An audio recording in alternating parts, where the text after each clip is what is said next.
Chapter 5 of Sanditon by Jane Austen. When they were met before dinner, Mr. Parker was looking over letters. "Not a line from Sydney," said he. "He is an idle fellow. I sent him an account of my accident from Willingdon, and thought he would have vouchsafed me an answer. But perhaps it implies that he is himself coming. He is coming himself. I trust it may. But here is a letter from one of my sisters. They never fail me. Women are the only correspondents to be depended on. Now, Mary," smiling at his wife, "before I open it, what shall we guess as to the state of health of those it comes from? Or rather, what would Sidney say if he were here?" "Sidney is a saucy fellow, Miss Hayward, and you must know he will have it there is a good deal of imagination in my two sisters' complaints, but it really is not so, or very little. They have wretched health, as you have heard us say frequently, and are subject to a variety of very serious disorders. Indeed, I do not believe they know what a day's health is. And at the same time, they are such excellent, useful women, and have so much energy of character that where any good is to be done, they force themselves on exertions which to those who do not thoroughly know them have an extraordinary appearance. But there is really no affection about them. They have only weaker constitutions and stronger minds than are often met with, either separate or together. And our youngest brother, who lives with them, and who is not much above 20, I am sorry to say, is almost as great an invalid as themselves. He is so delicate that he can engage in no profession. Sidney laughs at him, but it really is no joke, though Sidney often makes me laugh at them all in spite of myself. Now, if he were here, I know he would be offering odds that either Susan, Diana, or Arthur would appear by this letter to have been at the point of death within the last month."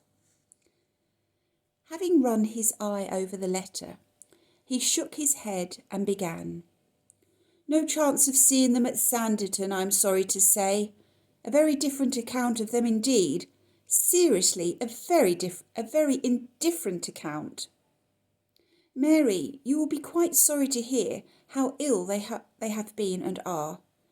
Miss Hayward, if you will give me leave, I will read Miss Diana's letter aloud. I like to have my friends acquainted with each other, and I am afraid this is the only sort of acquaintance I shall have the means of accomplishing between you.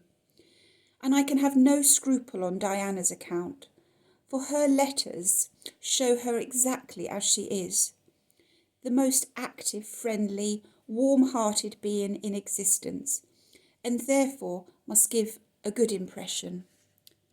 He read, "My dear Tom, we were all much grieved at your accident, and if you had not described yourself as fallen into such very good hands, I should have been with you at all hazards the day after the receipt of your letter, though it found me suffering under a more severe attack than usual of my old grievance, spasmodic bile, and hardly able to crawl from my bed to the sofa.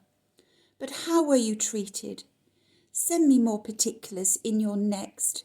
If indeed a simple sprain, as you denominate it, nothing would have been so judicious as friction by the hand alone, supposing it could be applied instantly. 2 years ago I happened to be calling on Mrs. Sheldon, when her coachman sprained his foot as he was cleaning the carriage, and could hardly limp into the house. But by the immediate use of friction alone steadily persevered in, and I rubbed his ankle with my own hands for 6 hours without intermission. He was well in 3 days. Many thanks, my dear Tom, for the kindness with respect to us, which had so large a share in bringing on your accident. But pray never run into peril again in looking for an apothecary on our account.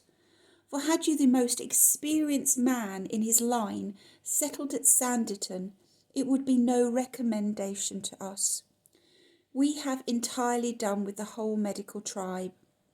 We have consulted physician after physician in vain, till we are quite convinced that they can do nothing for us, and that we must trust to our own knowledge of our own wretched constitutions for any relief.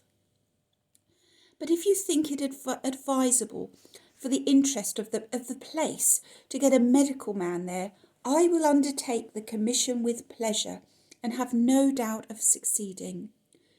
I could soon put the necessary irons in the fire. As for getting to Sanditon myself, it is quite an impossibility. I grieve to say that I dare not attempt it, but my feelings tell me too plainly that in my present state the sea air would probably be the death of me, and neither of my dear companions will leave me, or I would promote their going down to you for a fortnight. But in truth, I doubt whether Susan's nerves would be equal to the effort. She has been suffering much from the headache, and 6 leeches a day for 10 days together relieved her so little that we thought it right to change our measures. And being convinced on examination that much of the evil lay in her gum, I persuaded her to attack the disorder there. She has accordingly had 3 teeth drawn, and is decidedly better, but her nerves are a good deal deranged. She can only speak in a whisper, and fainted away twice this morning on poor Arthur's trying to suppress a cough. He, I am happy to say, is tolerably well, though more languid than I like, and I fear for his liver. I have heard nothing of Sidney since your being together in town, but conclude his scheme to the Isle of Wight has not taken place, or we should have seen him in this way. Most sincerely do we wish you a good season at Sanditon, and though we cannot contribute to your beau monde in person, we are doing our utmost to send you company worth having, and think we may safely reckon on securing you 2 large families, one rich West Indian from Surrey, the other a most respectable girls' boarding school or academy from Camberwell. I will not tell you how many people I have employed in the business, wheel within wheel, but success more than repays. Yours most affectionately.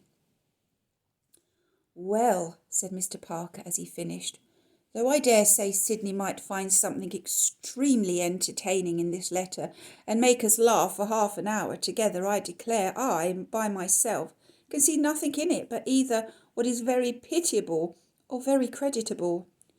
With all their sufferings, you perceive how much they are occupied in promoting the good of others. So anxious for Sanditon, 2 large families, one for Prospect House probably, the other for number 2 Denham Place, or the end house of the Terrace, and extra beds at the hotel. I told you my sisters were excellent women, Miss Hayward. And I am sure they must be very extraordinary ones, said Charlotte. I am astonished at the cheerful style of the letter, considering the state in which both sisters appear to be. 3 teeth drawn at once. Frightful. Your sister Diana seems almost as ill as possible, but those 3 teeth of your sister Susan's are more distressing than all the rest.